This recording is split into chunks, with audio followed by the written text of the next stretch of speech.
26-এ এই বাংলায় খবর হবে, সরকার হবে, জাতীয়তাবাদী সরকার হবে, ভারতের গণতন্ত্রপ্রিয় সরকার হবে। অনুব্রত যে বাঙালিয়ানা দেখিয়েছেন, আর মা আর বউ দুটোকে সমপর্যায়ে দাঁড় করিয়ে দিয়েছেন, তা অনুব্রত বঙ্গরত্ন পাবেন আর মমতা ব্যানার্জির সাথে হাতে করে দেবেন। পুলিশ আপনাকে ধরতে কাল রাত্রে আপনার বাড়িতে যেতে পারে যদি মনে করেন আপনার এই চ্যানেলটা সরকারের বিরুদ্ধে বলছে। তাই মমতা ব্যানার্জি যতই আক্রমণ করুক তৃণমূল কংগ্রেসকে দিয়ে, পুলিশকে দিয়ে, শুভেন্দু অধিকারী বলুন আর আমাদের যুব বলুন, মাদার বলুন, মায়েদের বলুন, বিজেপি কর্মীদের উপরে আক্রমণ করুন। 200-র বেশি বিজেপির কর্মীরা খুন হয়েছে এই বাংলায়। আমরা সেই দল করি যে দল অটল বিহারী বাজপেয়ীর মতো নেতাকে জন্ম দিয়েছে। আমরা সেই দল করি নরেন্দ্র মোদীজির মতন নেতৃত্বকে আমাদের সামনে উপস্থিত করেছেন। তাই আমরা গণতন্ত্রে বিশ্বাস করি। যত মায়েদের কোল খালি করেছে, যত বেআইনি কেস দিয়েছে, যত বাড়ি ঘরদর ভেঙেছে, ইঞ্চিতে ইঞ্চিতে কড়ায় গন্ডায় ভারতীয় জনতা পার্টি সেই মামলা খুঁজে বের করবে। এসআইআরটা কি, এসআইআর কেন হচ্ছে? দেখুন, আমি একটু আগে আপনাদের দেখানোর জন্য আমি বইটা বের করছিলাম। এই সংবিধানে নির্দিষ্ট করে বলা আছে 324 থেকে 29 নং ধারায় সংবিধানে পার্টিকুলারে বলা আছে নির্বাচন কমিশনের প্রধান এবং মুখ্য কাজ হচ্ছে সঠিক এবং নির্ভুল ভোটার তালিকা তৈরি করা। যে সঠিক নির্ভুল ভোটার তালিকার মাধ্যমে নির্বাচন কমিশন লোকসভা এবং বিধানসভা নির্বাচন পরিচালনা করবে। মমতা ব্যানার্জি বিরোধিতা করছে তার একটাই কারণ, মমতা ব্যানার্জি জানেন এসআইআরের মাধ্যম হলে এই পশ্চিমবাংলায় কত কোটি অনুপ্রবেশকারী আছে, কত লক্ষ রোহিঙ্গা আছে। ফলে রোহিঙ্গা অনুপ্রবেশকারীরা তো মমতা ব্যানার্জির সম্পদ। যে রাজ্যের মুখ্যমন্ত্রী সাংবাদিক সম্মেলন করে বলতে পারে যে যে গরু দুধ দেয় তার লাথি খাওয়া ভালো, অর্থাৎ একটা সম্প্রদায়কে তিনি গরু হিসেবে তুলনা করে তাদের দুধ হিসেবে লাথি খাওয়ার কথা বলতে পারেন। ফলে তাদের ভোটাধিকার রাখার জন্য মমতা ব্যানার্জি যা পারেন তাই করবেন। পশ্চিমবঙ্গের ডেমোগ্রাফি চেঞ্জ হয়ে গেছে। আপনি বর্ডার ডিস্ট্রিক্টে 9টা ডিস্ট্রিক্টে দেখেন, আজ থেকে 20-25 বছর আগে ছিল, এই যে আমার গবেষণাপত্র এখানে পড়ে রয়েছে, আমি 14 বছর গবেষণা করেছি অনুপ্রবেশকারী নিয়ে, এবং তার জন্যই ইউজিসি স্বীকৃত বিশ্ববিদ্যালয় থেকে আমাকে ডক্টরেট দেওয়া হয়েছে, খালি খালি নয়। এবার যার জন্যে আমি এই অনুপ্রবেশকারী নিয়ে 9টা জেলায় ডেমোগ্রাফি পাল্টে গেছে। গ্রামের নাম হরিপুর, একটাও হরি বলার লোক পাবেন না। গ্রামের নাম গোপালপুর, একটাও গোপাল পুজো করার লোক পাবেন না। অনুব্রত মণ্ডলকে তো আগামী কি বঙ্গরত্ন সম্মান দেবেন মমতা ব্যানার্জি, কারণ বাঙালির ঐতিহ্য নিয়ে কথা বলছেন, বাঙালির অস্মিতা নিয়ে কথা বলছেন, বাঙালির গৌরব নিয়ে কথা বলছেন। তো সেটা তো অনুব্রতই পাওয়ার যোগ্য, কারণ অনুব্রত যে বাঙালিয়ানা দেখিয়েছেন, আর মা আর বউ দুটোকে সমপর্যায়ে দাঁড় করিয়ে দিয়েছেন, তা অনুব্রত বঙ্গরত্ন পাবেন আর মমতা ব্যানার্জির সাথে হাতে করে দেবেন। সেটাই তো রেওয়াজ, সেটাই নিয়ম। এফআইআরের জামিন, এফআইআর হবে, জামিন পাবে না, এগুলো তো হতে পারে নাকি? অনুব্রত সম্পদ, বাঘ, কিছু না, তা না মাথায় অক্সিজেন যেত না। যে ভাগ্য ভালো ওই কিছুদিন পিজিতে ছিল ভর্তি, সেই জন্য অক্সিজেনের ব্যবস্থাটা করে দিয়েছিলেন, নাহলে তিহারে গিয়ে তো অক্সিজেন যেত না। খুব সম্ভবত সেটা ওই পিজিতে গিয়ে তৈরি করে দিয়ে তিহারে গেছিলেন। বঙ্গরত্ন পাওয়ার যোগ্য অনুব্রত। এরকম অনুব্রত একা বলছেন কেন? তৃণমূলের নেতা পুলিশকে ধরে থানার মধ্যে মারছে। মমতা ব্যানার্জি নিজেই তো থানা থেকে ছাড়িয়ে নিয়ে গেছিলেন 2011 পরে ক্ষমতা আসার পর। তা যিনি মুখ্যমন্ত্রী, স্বরাষ্ট্রমন্ত্রী হয়ে দেখিয়েছিলেন যে পুলিশ কিছু করতে পারবে না তৃণমূলের বিরুদ্ধে, সেই তৃণমূলের পুলিশের তো ক্ষমতা নেই তৃণমূলের বিরুদ্ধে ব্যবস্থা করে। আপনার শেখ শাহজাহানকে দেখেননি? 33 দিন লুকিয়ে, কোথায় 30 দিনের বেশি লুকিয়েছিল? কোথায় ছিল? কার কাছে ছিল? কোথায় রেখেছিল? পশ্চিমবঙ্গের পুলিশ জানতো না? জানতো। তাহলে এই পুলিশের কথা বলে, এই পুলিশ আপনাকে ধরতে কাল রাত্রে আপনার বাড়িতে যেতে পারে যদি মনে করেন আপনার এই চ্যানেলটা সরকারের বিরুদ্ধে বলছে। আপনি দেখেননি এই বাংলা ইউটিউবের নাম বলছি না, তাদের কদিন করে জেল হয়েছে, কোথায় ডেকে নিয়ে এসছেন? আগামী দিন আপনারও হবে, আপনি যদি সত্যি কথা বলেন।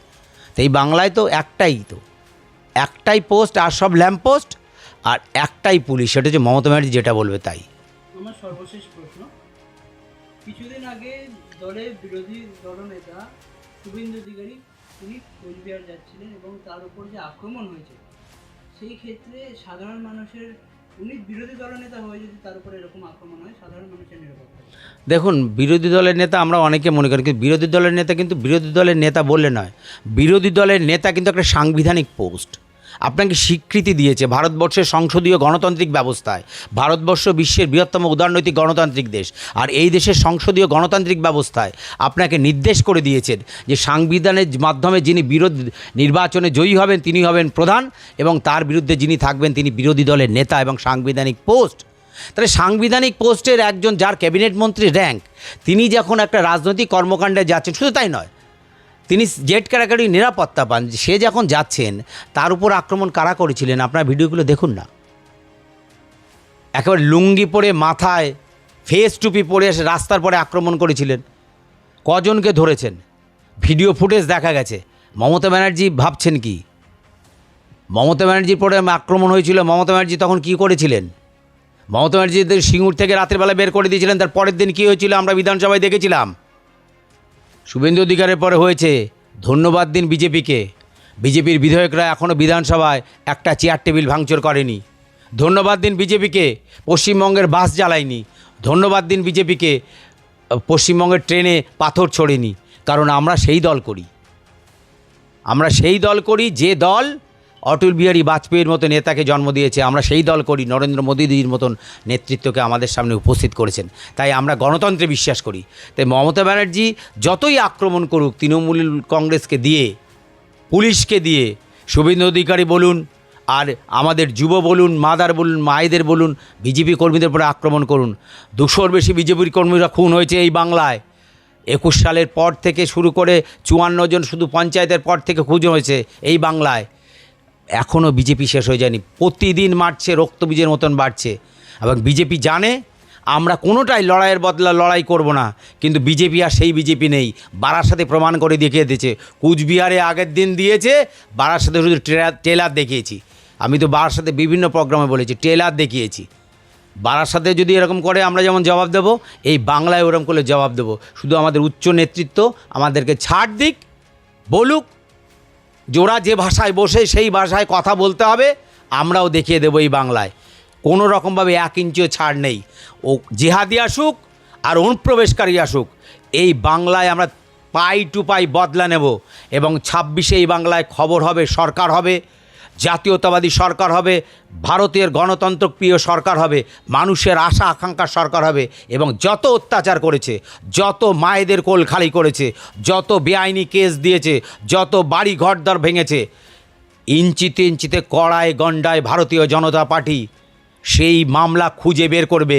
সেই পুলিশ অফিসার যেখানে থাকুক না কেন, সেই পুরুলিয়া থাকুক আর সুন্দরবনে থাকুক, তাকে বেশ ডেকে এনে সামনে মাথায় বিচারের কাঠগড়ায় বিচারকের সামনে দাঁড়িয়ে ভারতীয় জনতা পার্টি কর্মীদের ওপর আক্রমণের করার প্রতিবাদে, ভারতীয় জনতা পার্টির কর্মীদের খুন করার প্রতিবাদে, এই বাংলার অভয় থেকে শুরু করে আমাদের একের পর এক মায়েদের পর অত্যাচারের প্রতিবাদ থেকে শুরু যত ঘটনা শুরু করে প্রতিটা ঘটনার পাই টু পাই বিচার ভারতীয় জনতা পার্টি গণতান্ত্রিক পদ্ধতি এই বাংলায় করবে 26-এ ক্ষমতা আসার পর। প্রস্তুত থাকুন। এই 26,000-এর চাকরি যারা বিক্রি করে খেয়েছে, যারা আমার ঘরের মেয়েটাকে বোনটাকে বেকার করে দিয়েছে 10 বছর চাকরি করার পর, আমরা কড়ায় গণ্ডায় এই বাংলা হিসাব নেব।